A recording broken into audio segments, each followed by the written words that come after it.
And you have to imagine them not just mailed to a community, but being sent by a messenger secretary who takes them to the community, who reads them in their meetings. And then these are copied and treasured within that community and may be copied for another community nearby. So when he writes to the Thessalonians, that may be copied and lent to a church close by. Say to the Philippians, they may each have copies of one another's letters. And slowly but surely a corpus, a collection of Paul's letters starts to be formed. The great collection of letters ascribed to Paul are enshrined in 14 of the books of the New Testament. From his epistle to the Romans to his letter to the Hebrews. In Paul's day, these were all far-flung communities where the seeds of Christianity had already been planted. But could the enormous volume of writings attributed to Paul have been written by him alone? Scholars now question the authorship of some of the letters that bear his name. It's clear from the letters themselves that Paul used a secretary. Dictation had already been invented. Cicero's secretary had invented a system of shorthand so that he could take down notes and then transcribe them. And it's clear that Paul used that because in a couple of letters he adds things at the end, and his handwriting is so ugly that he says, you know, just notice how ugly, what large letters I make, he says, because he didn't have a scribal hand. And then in one of his letters, one of his scribes gets so enthusiastic. Paul is sending greetings to everybody and from everybody. And then in Romans 16, the writer says, and I, Tertius, send you greetings. So he's apparently some Christian in the community where Paul is at Corinth, and he adds his greeting to Paul's greetings. Timotheus, my workfellow, and Lucius, and Jason, and Sosipater, my kinsman, salute you. I, Tertius, who wrote this epistle, salute you in the Lord. Romans 16:22.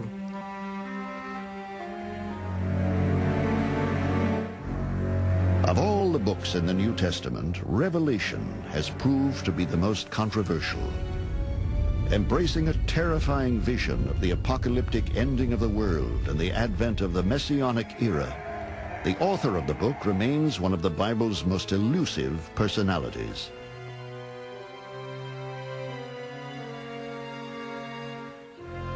Written on the island of Patmos in the Aegean about 60 years after the life of Christ, the book is ascribed to a man known only as John.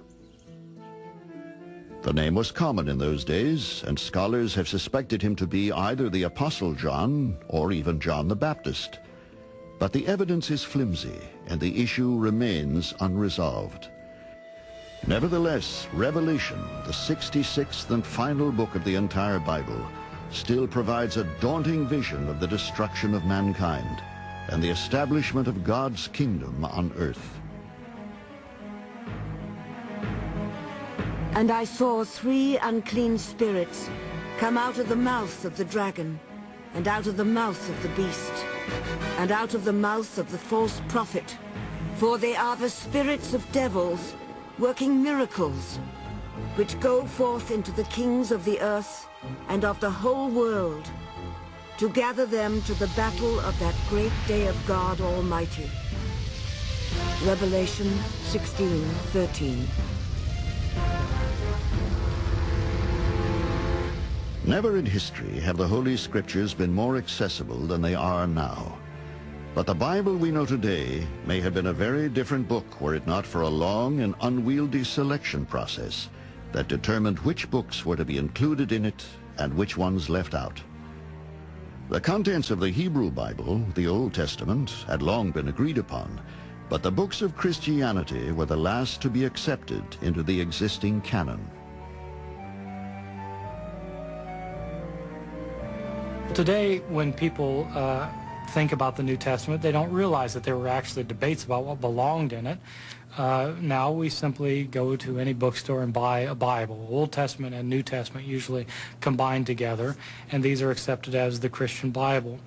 So that the whole process of understanding what the authority is over Christians is quite different now from what it was, say, in the 2nd or 3rd century. By the 2nd century, the 4 Gospels had not yet been collected together as a unified work. They were individually known in widely separated areas of the empire. The new church in Rome had the writings of Mark. The East had Matthew. Luke was known to Christians throughout Greece, and the church in Ephesus had John. It is uncertain when it was first decided that the various Christian writings should be brought together. And even less is known about who may have instigated their assembly. But eventually, the collection was begun. A catalyst for this was the 2nd century Christian teacher Marcion, who was active in Rome for some time in the 2nd century, who tried to draw up his own list. He may have been the very first person who said, now wait a minute, we have to have a list here, the books that are in, the books that are out. Unfortunately, Marcion was very, very anti-Jewish. He wanted to get out of the New Testament, out of the accepted books of Christians, anything that had a Jewish feel to it. And so only some of the epistles of Paul and only a mangled version of Luke's gospel could be taken in for him. Everything else, like Matthew's gospel, much too Jewish. You couldn't have that in there. Marcion took the issue further. He planned to exclude all the books of the Old Testament from his Bible. His view was that the God of the Jews was not the same God of the Christians. Marcion insists there are two different gods who gave two different sets of writings, the Jewish Bible and the Christian Bible. His Christian Bible included one gospel, a form of the Gospel of Luke, and 10 of Paul's epistles. Marcion was particularly fond of Paul because he thought that Paul himself differentiated between the law and the gospel. Most Christians rejected this idea because most Christians understood that Christianity had emerged from Judaism, that Jesus himself had been Jewish. Over a period of years, the composite collection of the New Testament is slowly defined, but the selection process is not an easy one. Some early versions of the Bible included many texts that no longer appear in modern editions. These were the books of the Apocrypha, a collection excluded from the early Hebrew Bible when it was finally canonized. The Apocrypha are those books which were included in the collection of the Septuagint Greek Bibles and not included in the Palestinian collection of the Hebrew Bibles. Examples would be the Book of Ben Sira, also known as Ecclesiasticus, books of the Maccabees. These books didn't get into the Hebrew Bibles because they were written in Greek and because they were written too late, really, to be included in the Bible.